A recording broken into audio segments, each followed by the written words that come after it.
함께 나눌 우리 하나님의 말씀입니다. 구약성경 사무엘하 12장 1절로 15절까지 말씀입니다.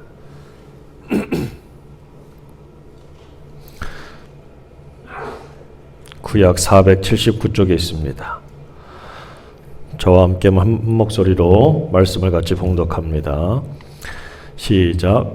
여호와께서 나단을 다윗에게 보내시니 그가 다윗에게 가서 그에게 이르되 한 성읍에 두 사람이 있는데 한 사람은 부하고 한 사람은 가난하니 그 부한 사람은 양과 소가 심히 많으나 가난한 사람은 아무것도 없고 자기가 사서 기르는 작은 암양 새끼 한 마리뿐이라.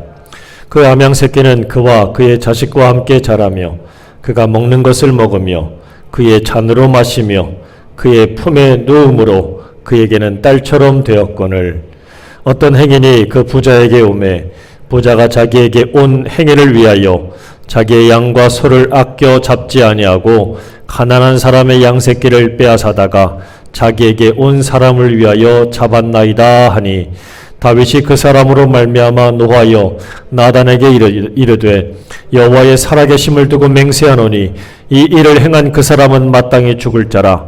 그가 불쌍히 여기지 아니하고 이런 일을 행하였으니 그 양 새끼를 4배나 갚아 주어야 하리라 한지라.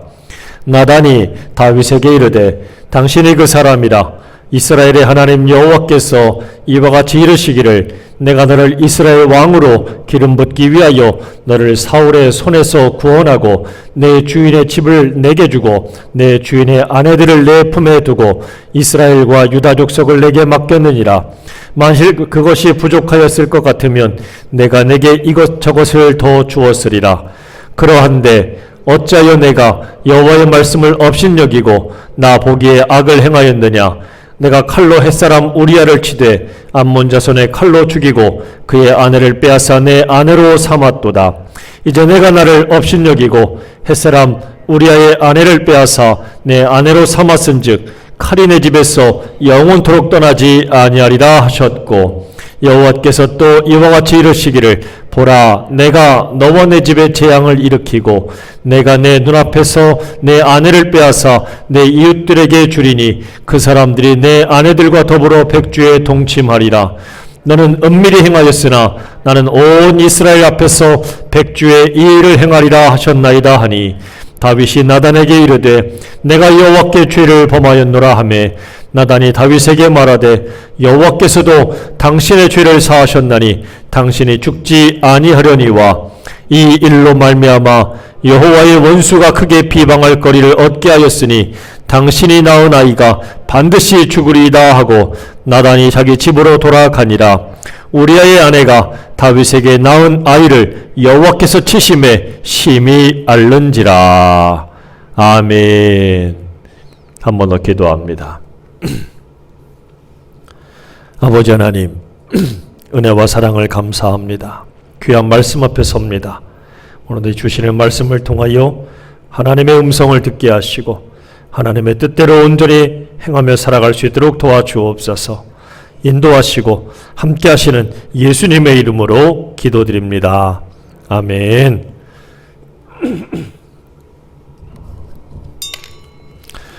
할렐루야. 같이 해볼까요? 어찌하여 하나님을 업신여겼는가. 오늘 2021년도 설날을 맞이했고 이제 또 지나갔는데 어떻게 잘 보내셨습니까? 잘 보내셨어요? 여느 때하고는 좀 많이 다르지요. 가족들도 5명 이상 모이지 말라고 그랬고 이제 그게 조금 풀렸지만 뭐 이제 설날 지났는데 의미가 없지요. 하지만 그래도 코로나에 감염되는 것을 예방하기 위한 조치이니까 우리가 다 그렇게 잘 따랐는 줄로 압니다. 그래서 평소와는 다른 명절이었지만 그래도 건강하게 잘 참고 인내해서 다음에 또 만나려면 지금 잘 견뎌야 되고 지금 잘 참아야 될 줄로 압니다. 이 이상한 명절이었지만 그래도 여러분 주 안에서 강건하시고 정말 새해도 주의 은혜와 복으로 가득 채우시기를 주의 이름으로 축원합니다. 탈무드에 나오는 이야기를 하나 좀 드리려고 합니다. 어떤 상인이 세 사람이 있었는데 이 세 사람의 상인이 이제 장사를 하기 위해서 큰 성읍으로 이제 가고 있었는데 예루살렘 성읍으로 가기에 앞서서 자기가 가지고 있는 돈들을 뭐 은행도 없고 그러니까 혹시 잘못해서 잃어버릴까봐 이 돈들을 다 모아가지고 세 명이 땅을 파고 그 돈을 묻어놨습니다. 돈주머니를 이제 땅 속에다 묻어둔 거예요. 그런데 잠시 있다 와서 이제 그 돈을 다시 파보니까 사라졌습니다. 없어진 거예요. 알고 보니까 세 명 중에 한 사람이 그걸 훔쳐간 거지요. 뺏어갔어요. 그러니까 서로 누구냐 그러는데 자기는 아니라고 그러니까 어쩔 수가 없이 이 세 명이 그럼 우리 예루살렘에 아주 유명한 왕이 있으니까 솔로몬 왕이 있으니까 솔로몬 왕에게 가서 판결을 받아보자. 누가 범인이냐? 그래서 왕에게 갔습니다. 그랬더니 왕에게 가서 솔로몬 왕에게 가서 이런 일이 있으니까 좀 판결 좀 해달라고 했더니 솔로몬이 갑자기 그러는 거예요. 지금 내가 더 골치가 아픈 문제가 있는데 당신들의 문제도 있지만 이 문제가 더 시급하니까 이 문제를 잘 먼저 좀 들어보고 당신들도 좋은 의견이 있으면 좀 얘기 좀 해달라 그러는 거예요. 그 뭔 얘기인가 싶어서 세 명이 왕이 하는 이야기를 들었습니다. 그랬더니 하는 얘기가 그거예요. 어떤 여자가 처녀가 있었는데 어떤 남자랑 약혼을 했다는 거예요.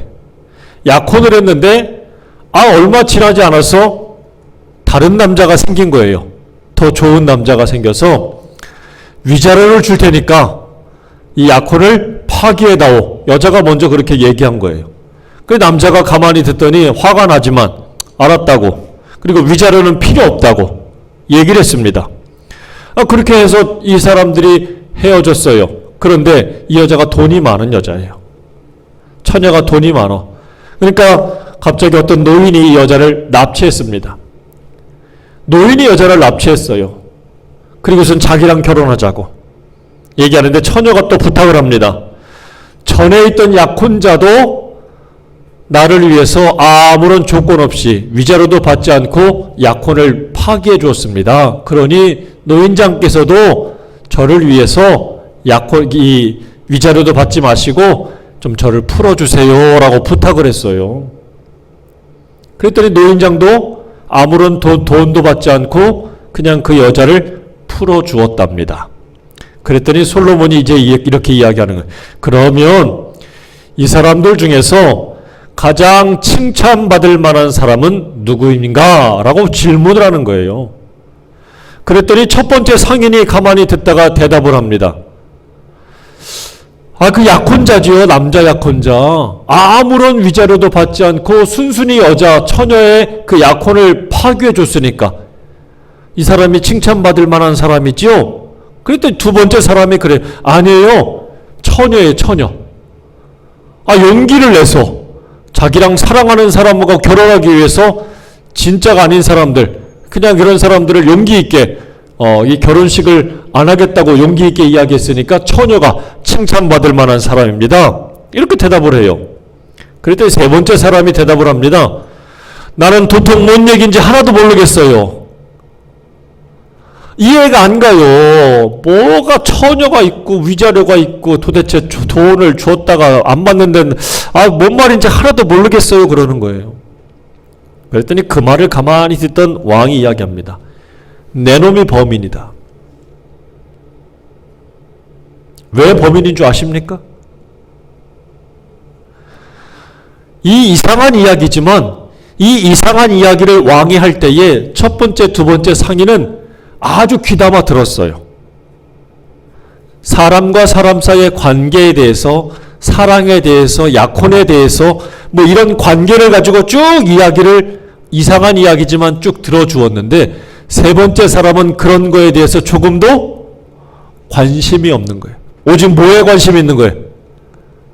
돈을 받았냐 안 받았냐 이게 관심이 있는 거예요. 그러니까 이 세 번째 사람은 오로지 관심이 어디에 있는 거예요? 돈에 있는 거예요. 돈에. 그러니까 이 셋 중에서 땅속에 묻어두었던 돈을 훔쳐간 사람은 누구라는 거예요? 이 세 번째 사람이라는 거지요. 왜 이야기를 드리느냐? 마틴 부버라고 하는 유대인 철학자이자 신학자인 이런 그 분이 나와 너라고 하는 유명한 책을 썼어요. 이 책에 보게 되면 인간적인 관계가 있고 도구적인 관계가 있다라는 말을 합니다. 그러니까 사람과 사람을 대할 때 나와 너로 대하는 사람이 있는 반면에 나와 그것으로 대하는 사람도 있다는 거지요. 나와 그것. 즉 도구적인 관계예요. 도구적인 관계. 도구적인 관계라는 것은 쉽게 말하면 다른 게 아니에요. 저 사람을 잘 이용해서 나에게 얼마만큼의 이득을 갖다 줄 수 있을까? 저 사람을 잘 이용해서 얼마큼 내가 출세하고 성공할 수 있을까? 오로지 사람의 관계를 그렇게 바라보는 걸 도구적인 관계라고 한다는 거지요. 그래서 요즘에 나오는 이야기들이 바로 뭡니까? 우리 사회의 큰 문제 중에 하나가 갑질하는 거잖아요. 갑질. 그렇죠? 아니 저 사람도 내가 볼 때 하찮은 일이지만 최선을 다해서 열심히 일하면 내 일도 중요하지만 저 사람의 일도 중요한 거예요. 나도 소중하지만 저 사람도 소중한 거예요. 그렇지요? 시어머니도 소중하지만 며느리도 안 소중해? 소중한 거지요. 그렇게 바라보면 참 좋은 관계가 맺을 수 있는데 나는 귀한데 저것은 안 귀한 거예요. 미운 거예요. 하찮은 거예요. 그래서 무시하고 깔아뭉개는 거지요. 그래서 그를 이용하려고 하는 관계들, 이런 것들이 참 문제라는 거지요. 이런 갑질하는 사회, 사람을 도구로만 이용하려고 하는 사회, 세상은 참 불행해져요. 행복해질 수가 없습니다. 우리가 사사기에 보게 되면 유명한 이야기가 나오죠. 삼손과 드릴라라고 하는 이 여자에 관한 이야기가 나오지요. 원래 성경에는 이 유대인 이스라엘 백성의 남자하고 이방인 여자, 가나안 족속의 여자하고 결혼하는 것을 금했습니다. 삼손은 말을 안 들었어. 그냥 눈으로 보기에 너무 예쁘니까, 아름다우니까 외모만 보고서는 홀딱 빠졌습니다. 그래서 이 여자를 정말 사랑한 거예요. 좋아했습니다. 그래서 모든 걸 다 주고 싶었어요. 근데 이 여자도 삼손을 그렇게 사랑하고 좋아하는 것처럼 보였습니다. 근데 결론은 바로 뭐냐? 이 여자도 삼손을 사랑하고 좋아했지만 그 주변에 있는 사람들이 그의 가족을 인질로 삼아서 저 삼손의 힘의 비밀을 네가 캐내라. 그렇지 않으면 너의 가족들을 다 몰살시키겠다라고 위협했습니다. 그러니까 이 여자가 어떻게 합니까? 삼손의 비밀을 캐내고 싶어서 온갖 정성을 다하고 사랑을 다 주는 거예요. 사랑한다 말도 해주고 맛있는 음식도 해주고 편안하게도 해주고 다 그렇게 해주죠. 왜? 뭐 하려고? 삼손에 있는 힘의 비밀을 캐내려고. 결국 삼손이 어떻게 됩니까? 자신에게 있는 힘의 비밀이 어디 있어요? 머리카락에 있다는 것을 알려주게 되었고, 삼손은 이 사람들에게 잡혀서 흠씬 두드러 맞고 온몸이 다 만신창이가 되고 두 눈도 굽히게 되었지요. 비참하게 되었잖아요. 여러분, 도구적으로 사람을 이용한다고 해서 막 대하는, 함부로 대하는 갑질도 있겠지만 내가 그 사람에게 원하는 것을 얻기 위해서 이렇게 이용하는 사람들, 오히려 잘 대해주는 거예요. 친절하게 대해주는 거예요. 참 마귀적이에요, 여러분. 사단이 우리를 공격할 때 꼭 이렇다는 거지요. 위협하고 겁박하는 것뿐만 아니라 그것 말고도 굉장히 친절하게, 다정하게 모든 걸 다 간슬게 내줄 것처럼 다가오기도 한다는 거지요. 그래서 결론은 뭡니까? 우리를 망하게 하는 거지요. 이게 악한 이들의 본성이에요. 이걸 우리가 잘 분별할 수 있어야 돼. 과도하게 친절을 베풀어주고 과도하게 뭔가를 막 준다? 여러분이 다 목적이 있는 거예요. 이거 조심해야 돼요. 자, 그런데 오늘 본문에도 보면 나단 선지자가 다윗을 막 책망했는데 그 이유가 바로 뭐냐? 다윗과 밧세바에 대한 이야기가 사무엘하 11장부터 나오기 때문입니다. 상승장구에서 막 올라가던 다윗이 한순간 막 추락하고 그의 가정에 재앙이 몰아닥친 이 이야기는 바로 이 일 때문이었습니다. 다윗은 암몬 족속과의 굉장한 큰 전투를 앞두고 있었고 그 전투를 위해서 모든 부하 장수들이 다 그 전선으로 배치돼서 나가고 있었는데 다윗은 안 나갔어. 다윗은 그 전쟁에 나가지 않고 그냥 왕궁에서 거닐면서 한가롭게 있었어요. 걱정은 됐겠지만 아마 부하들이 말렸겠죠. 이제 저 폐하는 좀 가만히 계세요. 가지 마세요라고 이야기했겠죠. 그래서 아마 멈췄을 거예요. 안 갔을 거예요. 그런데 왕궁을 한가롭게 이렇게 다니다 보니까 저 멀리서 목욕을 하고 있는 한 여인을 봤습니다. 아유, 얼른 눈 감고 돌아섰어야지. 근데 그걸 지켜보다가 마침내 그 여자를 데리고 왔고 왕궁에서 하지 말아야 될 못된 짓을 한 거지요. 덜컥 그래서 임신하게 되었습니다. 알고 봤더니 이 여자는 유부녀요. 햇사람 우리아라고 하는 사람의 아내였던 거예요. 다윗이 이 사실을 알고 전장에 나가 있는 우리아를 데려다가 온갖 친절을 베풉니다. 집에도 보내주고 맛있는 음식도 차려주고 그래서 어떻게 자기 아내하고 동침하게 해서 자기의 죄를 싹 감춰버리려고 했어요. 근데 이게 안 되는 거예요. 우리아라고 하는 사람이 얼마나 충직한지 다윗의 이 요청을 거절합니다. 안 듣습니다. 왜? 지금 내 동료들은 저 전쟁터에 나가서 지금 목숨 걸고 싸우고 있는데 나만 어찌 이렇게 편하게 있을 수가 있을까? 아, 이러면 안 되지. 이건 사람이 아니지. 다윗이 골치가 아픈 거예요. 그래서 편지를 직접 써가지고 이놈을 전쟁터에서 최전선에 보내고 그리고 나머지는 싹 다 빠져서 이놈이 죽게 만들어라. 죽게 만들어라. 결국 어떻게 됩니까? 우리아는 최전방에서 죽음을 맞이하고 말았어요. 아, 얼마나 잔혹합니까? 다윗이 얼마나 비겁해요. 얼마나 무섭습니까? 그리고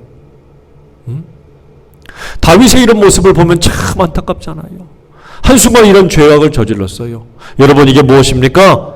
사람을 인격으로 대하지 않고 도구로 대하기 때문이에요. 도구로.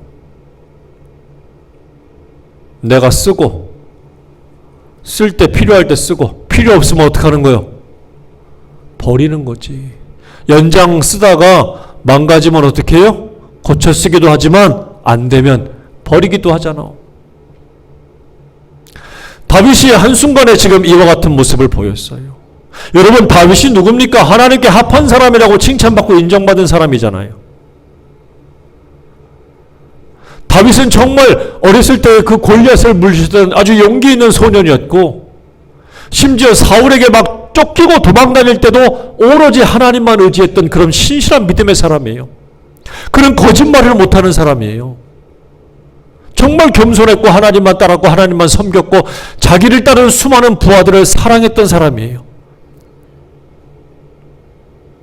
근데 그랬던 다윗이 이와 같은 악한 죄를 저지르고 이 죄 가운데 다윗은 오늘 어떤 짓을 저지르냐? 사무엘하 11장 27절에 보면 그 장례를 마침에 누구 장례? 우리아의 장례. 다윗이 사람을 보내서 그를 왕궁에 데려왔다 그래서 그가 누구요? 밧세바. 밧세바를 왕궁에 데려오니 그가 그의 뭐가 되었어요? 아내가 되어 그에게 아들을 낳았다. 그런데 뭐라고 그래요? 그 일이 여호와 보시기에 악하였다. 하나님 보시기에 악했대요. 다윗이 지금 이와 같은 일들을 막 했어요. 얼마나 악랄합니까? 그 남편을 전쟁터에 보내서 죽게 하고 난 다음에 그의 부인을 데려다가 자기 아내로 삼았어요. 이 얼마나 끔찍한 일입니까? 있을 수도 없는 일이잖아요. 여러분, 악한 영들이 사단이 마귀가 막 내게 다가올 때 그의 존재를 알아챈다면 어떻게 할까요? 우리 물리칠 거 아니에요. 오지 말라고 거절할 거 아니에요. 그런데 문제는 바로 뭐냐면 이 악하고 더러운 영들이 내게 찾아올 때 그거를 많은 사람들이 알아채지를 못한다는 거예요. 왜요? 악한 것들은 우리에게 다가와서 어떻게 해요? 아주 매우 친절하고 친밀하게 다가옵니다. 호의를 베풀어 줍니다. 야, 그까짓 게 뭐가 죄가 된다고 그러니? 다 그렇게 살아. 좋은 건 좋은 거야. 별 문제 없어. 그렇게 산다고 뭐 하늘이 무너지니? 땅이 꺼지니? 아무 문제 없어. 그게 뭐 죄가 되겠니? 다시 말하면 하나님을 의식하지 않고 그냥 일반적인 사람들이 살아가는 모습으로만 똑같이 만들어 버린다는 거죠. 그러면 문제가 뭐냐? 죄인데 죄를 죄로 여기지 않게 만든다는 거죠. 사단이 다가와서 우리에게 속삭이는 가장 큰 유혹은 바로 이거예요. 죄를 죄로 보지 못하게 만들어요. 여러분, 다윗이 저지른 죄는 엄청나게 큰 죄잖아요. 근데 다윗은 지금 그 엄청나게 큰 죄를 죄로 보고 있지 않다는 거예요. 여러분, 이게 문제인 거죠. 오늘날 많은 사람들이 하나님을 믿고 의지하면서도 죄를 죄로 여기지 않고 산다는 거예요. 이게 정말 심각한 문제 아니겠습니까? 그러니까 여러분, 진짜 은혜의 눈을 뜨면, 하나님 앞에 나가게 되면 우리의 눈이 열린다는 것은 다른 게 아니라 죄를 죄로 보게 되는 거예요. 이전에는 내가 꽤 그럴싸하고 괜찮은 사람으로 보였는데 이제 주님을 만나고 주님 앞에 서보게 되니까 별것도 아닌 거예요. 하찮은 거예요. 벌레 같은 거예요. 왜요? 눈을 떴다는 건 다른 게 아니에요. 내가 하나님 앞에 참 죄인이라는 것을 알게 됐다는 거예요. 이게 다른 거예요. 이게 다른 거예요. 여러분, 하나님 앞에 눈을 뜰 수 있는 저와 여러분 되시기를 주의 이름으로 축원합니다. 그분은 정말 우리를 사랑하시는 분이요. 하나님은 우리를 어떻게 사랑하십니까? 인격으로 사랑하시는 분이에요. 그래서 그 하늘의 보좌를 버리고 이 낮고 낮은 땅에 가장 연약하고 초라한 인간의 모습으로 오셨던 거예요. 우리를 사랑하시고, 주님은 우리를 도구로 이용하시는 분이 절대로 아니라는 거예요. 우리를 썼다가 버리시려고 하는 분이 아니에요. 주님은 우리를 죽기까지 사랑하시는 분이에요. 여러분, 그 사랑을 깨닫고 하나님 앞에 날마다 정말 다 가까이 다가서는 저와 여러분 되시길 간절히 바랍니다. 할렐루야. 자, 그런데 오늘날 큰 문제는 바로 뭐냐? 이 인격적인 사랑이 점점 실종돼 간다는 거지요. 사람이 사람을 사랑하고 사람으로 대해주고 정말 나처럼 그도 존귀하게 여겨주는 것들이 돼야 되는데, 앞에서 이야기한 것처럼 점점 그런 것들이 희미해져 간다는 거예요. 그게 문제인 거지요. 여러분, 이 시대의 가장 큰 문제가 바로 이거예요. 자꾸 사람을 도구로 이용하고 필요하면 곁에 두지만 필요 없으면 언제든지 내쳐버리려고 하는 이런 자세들, 이런 세상이 되면 세상은 삭막해지고 정말 아파집니다. 불행해집니다. 오늘 우리가 그것을 깨달아야 돼요. 하나님이 나를 품어주셨던 것처럼, 하나님이 나를 인격으로 사랑해 주신 것처럼 우리도 그런 귀한 마음을 품고 살아갈 수 있기를 주의 이름으로 축원합니다.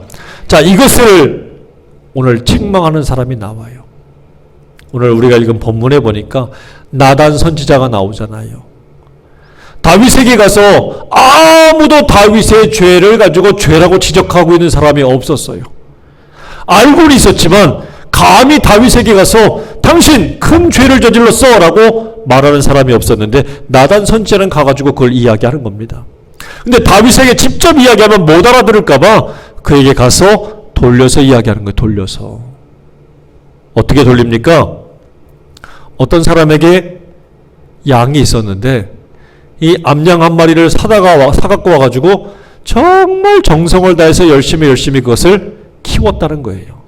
자기가 주는 물을 주고, 자기가 주는 밥을 주고, 자기가 자는 잠자리에서 같이 자고, 뭐 이렇게 하면서 이 암양이지만 비록 동물이었지만 어떻게 뭐처럼 키웠다고 그래요? 딸처럼 키웠대요. 딸처럼. 딸내미처럼 막 키운 거예요. 얼마나 이뻐했을까. 그런데 그 옆에는 큰 부자가 있었는데 이 사람에게는 양과 소와 짐승들이 엄청나게 많아요. 그런데 어느 날 이 집에 손님이 찾아왔는데 양 잡아서 대접을 해야 되는데 이게 싫은 거지요. 아까운 거예요. 아까운 거. 그러니까 어떻게 해요? 그러니까 그 양 하나밖에 없는 그 집에 가서 그 양을 뺏어다가 그 손님을 대접했다는 거예요. 다윗이 여기까지 듣고는 어떡합니까? 막 화를 내는 거예요. 그놈 반드시 죽을 놈이라는 거죠. 어떻게 그럴 수가 있냐. 그러면 반드시 죽을 것이고, 그러면 반드시 그 사람에게 4배를 갚아줘야 된다. 4배.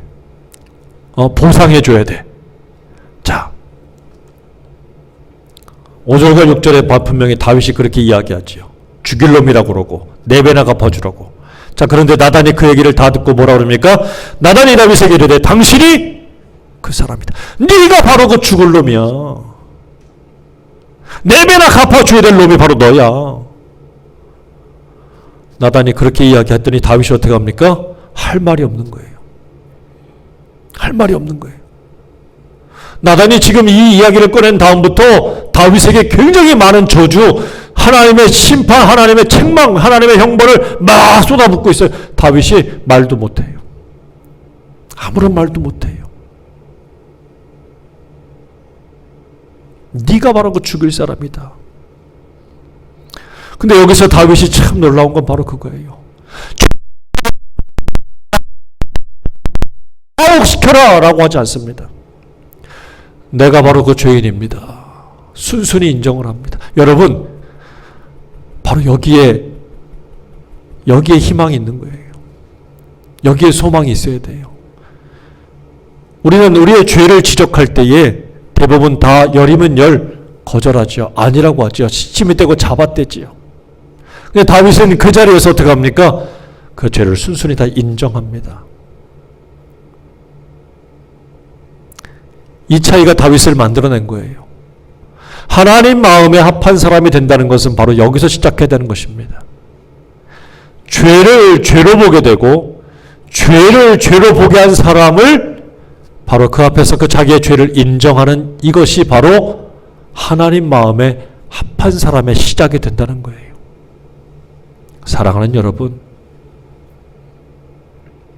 우리가 하나님 앞에 합한 사람이 되고 하나님 마음에 드는 사람이 된다는 것은 바로 여기서 시작해야 돼요. 내 죄를 인정하는 것, 죄 가운데 있었음을 고백하는 것, 이것이 바로 하나님 앞에 바로 서게 되는 방법이라는 것을, 비결이라는 것을 깨닫는 저와 여러분 되기를 간절히 바랍니다.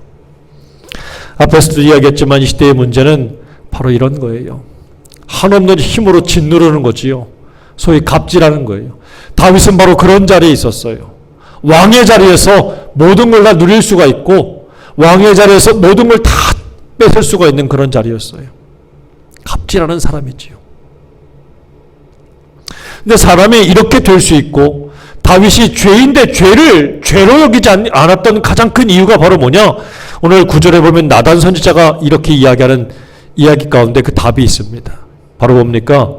9절에 보니까 그러한데 어찌하여 내가 여호와의 말씀을 업신여기고 라고 그래요. 10절에도 그러죠. 이제 내가 나를 업신여기고 죄를 죄로 보지 않게 된다는 것, 다시 말하면 교만해지는 거예요. 교만해지는 거예요. 하나님을 교만해졌다는 얘기예요. 다윗이 이렇게 죄 가운데 빠져들고 소위 갑질 중에서도 최고 슈퍼 갑질을 할 수 있었던 이유는 교만해진 거예요. 그러니까 우리 사회가 교만해진 거예요.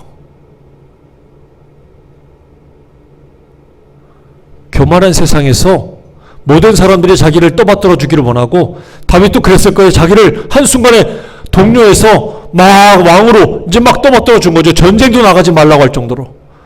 다윗에게 찾아온 교만이 바로 죄의 이유가 됐다는 사실입니다. 그 이유를 나단 선지자가 뭐라고 합니까? 하나님을 업신여긴 거다. 하나님을 낮춰본 거다. 하나님을 네가 무시한 거다. 라고 이야기하고 있어요. 사랑하는 여러분, 우리가 죄 가운데 있음을 항상 깨닫게 되면 어떻게 살까요? 겸손해질 수밖에 없어요. 아이고, 내도 부족한데 내가 뭐라고 그럴까? 나도 연약한데 내가 어떻게 얘기할까? 이렇게 될 수밖에 없거든요. 그렇지요? 근데 이게 안 되면 막 비난하고 손가락질할 수밖에 없는 거예요. 교만해지는 거잖아요. 우리가 이 명절을 보냈지만 명절날에도 어떤 가족들은 모이면 한없이 싸우지요. 다투지요. 잘 살고 못 살고를 떠나서 모이면 싸워. 이유가 뭘까요? 그 집에 겸손이 없어요. 교만해지는 거예요, 다. 상대방을 서로 다 뭐합니까? 업신여기는 거예요. 업신여기기 때문에 서로 다 싸울 수밖에 없고 큰 소리가 날 수밖에 없는 거지요. 재산 가지고 싸우고 상속 문제로 싸우는 이유도 바로 여기에 있지요. 교만해지는 거예요. 근데 아까도 얘기했지만 그 순간에 당신 그 이야기를 들은 다윗이 어떻게 합니까? 시편 말씀에 보면은 시편 51편에 보면 다윗이 나단 선지자가 찾아온 다음에 이렇게 고백을 합니다. 하나님이여 주의 인자를 따라 내게 은혜를 베푸시며 주의 많은 긍휼을 따라 내 죄악을 지워주소서.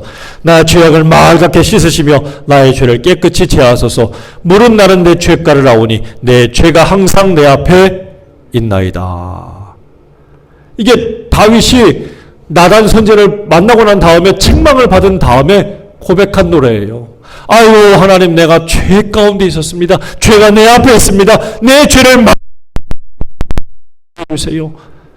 내가 바로 그 죄인입니다라고 그치지 않고 이렇게 이야기했어요. 이렇게 노래 부르고 하나님 앞에 고백했어요. 여러분 이게 회개 아닙니까?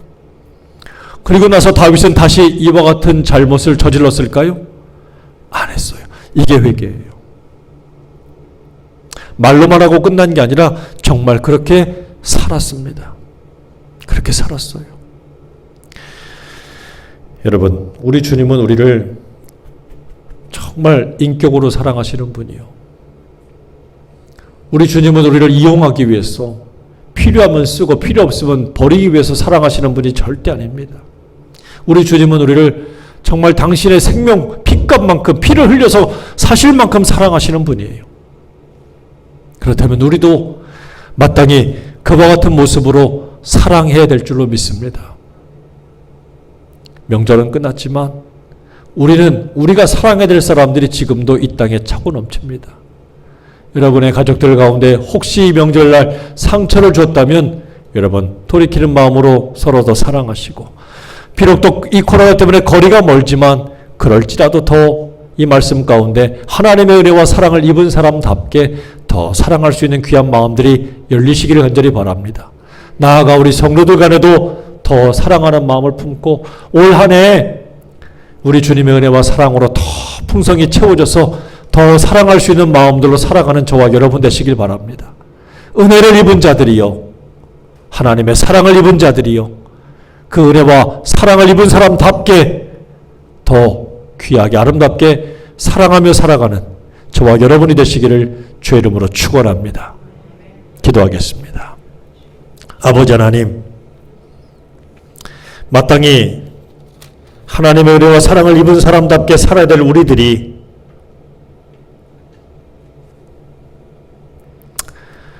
오히려 사람을 도구로, 짐짝으로 필요하면 사랑하고 필요 없으면 내다 버리려고 하는 그런 어처구니 없는 모습으로 살아갈 때가 있음을 고백합니다. 주님 불쌍히 여겨 주옵소서.